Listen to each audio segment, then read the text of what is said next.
Olá, pessoas! Eu sou a Natasha, este é o Redemunhando e hoje eu vim falar com vocês sobre esse livro maravilhoso que é O Nome da Rosa, do Humberto Eco, pela editora Nova Fronteira.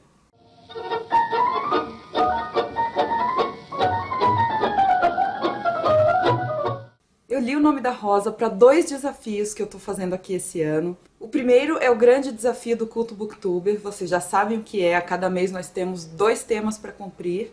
Eu só tenho cumprido um, mais ou menos. Esse, por exemplo, eu terminei atrasado, porque ele era desafio do mês de abril e eu só terminei agora em maio. Enfim, quem propôs o desafio foi a Helena, do canal Leitora da Holanda, e nós tínhamos que ler um livro clássico da literatura europeia. E o segundo desafio que eu cumpri lendo esse livro foi os 10 livros para 2017, que eu separei no começo do ano. E eu tinha separado esse livro porque eu já tinha começado O Nome da Rosa umas 4 ou 5 vezes na minha vida. E nunca tinha passado ali da página 50. Só tinha lido o comecinho e não ia pra frente. Dessa vez foi. E eu achei muito, muito bom. Entrou pros meus favoritos. O Nome da Rosa é basicamente um romance policial que se passa durante a Idade Média. Só isso já é magnífico, né? Nós estamos na Itália, e agora eu não me lembro o século exatamente, mas eu acho que é século XIII, por aí. E num mosteiro de monges beneditinos começa a ocorrer uma série de mortes extremamente misteriosas, violentas e que são atribuídas a forças sobrenaturais, como se o demônio estivesse rondando aquela abadia e matando os monges. O narrador do livro é um monge beneditino que não vivia nessa abadia especificamente, ele vivia em outra, ele era germânico, o nome dele é Adso. O Adso já está idoso e escrevendo as suas memórias sobre esses acontecimentos tão macabros que aconteceram há alguns anos na abadia na Itália. E na época em que ele vivenciou os acontecimentos, ele era adolescente. Então, basicamente, é a história desse monge que era noviço na época, e ele é uma espécie de ajudante para quem vai ser o nosso detetive da história, que é um outro monge, mas dessa vez um monge franciscano, ou seja, um monge de outra ordem. Isso vai fazer com que ele seja um olhar de fora, que é o monge Guilherme de Baskerville, um monge inglês. O monge Guilherme é o detetive, ele é ex-inquisidor e ele usa lógica e ele valoriza as coisas terrenas, as pistas que a natureza nos dá. Ele não acredita que a causa dessas mortes seja sobrenatural, ele acha que existe uma explicação natural para tudo isso. Ele tem uma espécie de corrente mais empírica de pensamento. E é muito legal ver o contraste entre o monge Guilherme e os monges beneditinos que habitam aquela abadia. Porque o monge Guilherme ele tem uma certa vivacidade, uma certa alegria de viver que os monges beneditinos não têm nessa história. Eles são muito mais austeros. O Guilherme de Baskerville é profundamente sherlockiano. Se você gosta de Sherlock Holmes, você vai adorar esse personagem. Ele é ponderado, ele não é cego pelos dogmas. Aliás, vamos falar um pouquinho de semelhança com Sherlock Holmes. O nome dele é Guilherme de Baskerville, que eu sei que Baskerville é um lugar na Inglaterra, mas também é um dos casos mais famosos do Sherlock Holmes, o cão dos Baskerville. E o meu marido notou, quando eu estava contando a história para ele, que o nome do assistente também tem muito a ver, né? Watson, para o Sherlock, e o nome do assistente do Guilherme é Adso. E o Adso também tem uma qualidade assim de inocência, de se surpreender com as conclusões do seu mestre, do detetive, enfim. Então o que acontece é, o Guilherme e o Adso vão se hospedar nessa abadia e eles ficam passeando e interrogando os monges, conversando com eles para saber, tentar entender o que aconteceu, qual é a relação de causalidade entre os eventos, a motivação para todas essas mortes, se é que existe um culpado, enfim. Eles querem tentar resolver esse mistério. Essa abadia tem uma coisa espetacular, especial nela, que é a sua biblioteca. A biblioteca da abadia é assim, um tesouro da humanidade.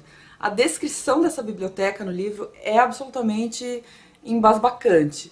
Tanto pelo número de obras que é descrito, a biblioteca ela é composta numa forma de labirinto, e isso acaba se inserindo no mistério das mortes, quanto também impressiona pelo valor e pela qualidade das obras que estão guardadas ali dentro. O conhecimento nessa abadia é visto como algo extremamente precioso, o abade considera o conhecimento valioso e por isso deve ser restrito. É um conhecimento que deve ser seletivamente divulgado, porque o Abade não acha que é um conhecimento que deve estar ao alcance de todos. Conhecimento perigoso. E aí já começa a se delinear o caminho que o mistério vai tomar. É mais um livro que também é uma ode aos livros. É muito legal ler as coisas sobre obras, sobre leitura, sobre livros que fala aqui. Você tem os monges copistas, você tem os pesquisadores. É uma ambientação muito interessante, a qual a gente não tem acesso em qualquer livro. A linguagem é muito menos difícil do que eu me lembrava. E é claro que eu tentei ler antes, eu era muito mais imatura, eu não tinha tanta paciência para ler. O que acontece é que existem momentos muito mais arrastados aqui dentro do livro. Ele contém descrições muito detalhadas do ambiente, por exemplo, que às vezes é meio chato. Ele contém inscrições em latim. Eu li mesmo as partes em latim, não entendo nada de latim, gente, não entendi as partes em latim. Mas não fez diferença para mim no entendimento da história. É claro que a editora devia ter feito? Notas de rodapé com a tradução daquele latim. Acho que seria algo necessário numa obra como essa. Não tem nessa edição. Então muita gente vai achar a leitura lenta, a leitura arrastada.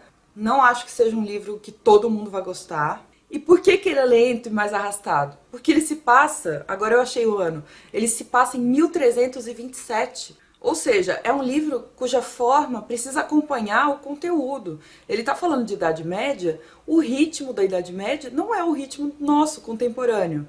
É uma coisa muito mais lenta, mais guiada pela natureza. Não tem essa coisa do relógio, de ser produtivo, de fazer rápido, com pressa. Não. Humberto Eco com certeza sabia que o tempo medieval é diferente do nosso tempo. O nosso é muito mais acelerado. Então é por isso que a leitura acaba se desenrolando em muitas páginas, são 560 páginas. Então, como eu falei, ele casou muito bem forma e conteúdo, que é uma das coisas que eu mais valorizo em livros. Os momentos mais arrastados para mim da leitura foram aqueles em que os monges discutem entre si nuances teológicas e questões de heresias medievais. E não são poucas partes que falam sobre isso, não. Então, acho que esses momentos realmente fazem o livro ficar um pouco mais cansativo. Mas as partes sobre as mortes, sobre a investigação, as pistas, são muito fluidas, muito rápidas e muito boas. É um livro cheio de referências históricas para quem estuda a época medieval, principalmente na Itália, ou Igreja Católica nesse momento. Então fala de monastérios medievais, como Cluny, como Cister. Fala das ordens católicas, como eu disse, os beneditinos, os franciscanos. Aliás, aconselho que antes de ler o livro, se alguém não conhece um pouquinho sobre as ordens, não é necessário que saiba tudo sobre elas, mas pelo menos as diretrizes básicas dos beneditinos e dos franciscanos, dá uma pesquisadinha antes que eu acho que vai enriquecer muito a leitura. Fala muito sobre heresias, sobre Inquisição, então dá um panorama histórico incrível. Isso sem falar nas referências filosóficas, que agora eu estou prestando muita atenção por estar dando aula de filosofia. Sem dar nome aos bois, mas apresentam-se aqui ideias de Platão, de Aristóteles, de Plotino, de Agostinho, de Tomás de Aquino. Inclusive, fala um pouco sobre o empirismo, que vai ser um empirismo típico dos ingleses, um pouquinho depois dessa época. Então ele adianta um pouco essa questão do empirismo. Só para despertar um pouquinho a curiosidade de vocês, aqui tem um episódio de julgamento da Inquisição que eu achei muito intenso e muito legal. Não esperava, não lembrava que isso acontecia. Tô falando que eu não lembrava porque, infelizmente, eu já tinha assistido ao filme. Eu queria ter reassistido antes de gravar esse vídeo para fazer uma comparação aqui para vocês da adaptação, mas eu não consegui, não tem na Netflix. Eu vou ter que procurar em algum outro lugar. Mas eu já tinha assistido já faz anos o filme e eu me lembrava mais ou menos da resolução do mistério. Eu me lembrava de uma partezinha. Gostaria de não ter lembrado de nada, mas ainda assim o final me surpreendeu. Mas o que eu queria dizer sobre o filme, sobre o livro, é que muita gente, para quem eu contei que estava lendo esse livro, imediatamente me falou assim: ah, é aquele livro em que acontece tal coisa, e deu a resolução do mistério. Gente, não deem esse tipo de spoiler, por favor. A pessoa não pediu. A pessoa tá lendo um livro de mistério, você vai lá e fala o resultado. Não, sabe? Então, se você quer ler, se você se interessa por livros policiais, livros de crime, de mistério, eu recomendo que primeiro leia o livro, depois assista ao filme, que também é muito bom, pelo que eu me lembre. mas fuja de spoilers. O que eu posso dizer é que o Eco, Umberto Eco, ele vai dando pistas ao longo de todo o livro, desde o começo. Então vai prestando atenção aí nos detalhes, que depois tudo vai fazer sentido. Então, como eu falei, é uma história de suspense, de mistério, com um pano de fundo medieval, com os melhores mecanismos de qualquer narrativa policial. Você tem labirinto, você tem biblioteca, você tem criptografia, passagens secretas, personagens suspeitos, todo mundo tem um motivo para ter feito aquilo, sabe? E essa biblioteca labiríntica dá um toque todo especial ao livro. Além do que, ele foi muito esperto em ambientar essa história numa abadia medieval. Porque, primeiro, é um ambiente místico, então dá esse ar de mistério sobrenatural, que você não sabe nunca se vai se realizar ou não. Mas o mais legal é que a abadia é um claustro, ela é como uma espécie de prisão. As pessoas não podem sair de lá e não podem entrar lá tão facilmente. Muitos livros de mistério se utilizam desse recurso e esse não é diferente. Por exemplo, Morte no Nilo, da Agatha Christie, se passa num barco, num navio, as pessoas não podem descer. Ou seja, o culpado está ali dentro. O caso dos 10 Negrinhos, ou E Não Sobrou Nenhum, da Agatha Christie, também, se passa numa ilha, ninguém pode sair de lá. E aqui na abadia também tem essa coisa de ser uma prisão, um enclausuramento. O culpado está ali dentro. Ou não, talvez, não sei. Tá bom, chega, não vou contar mais nada. Espero que vocês gostem da leitura tanto quanto eu realmente adorei. Valeu muito a pena ter lido agora. Eu não tinha conseguido ler antes porque não era a hora mesmo, eu não estava preparada.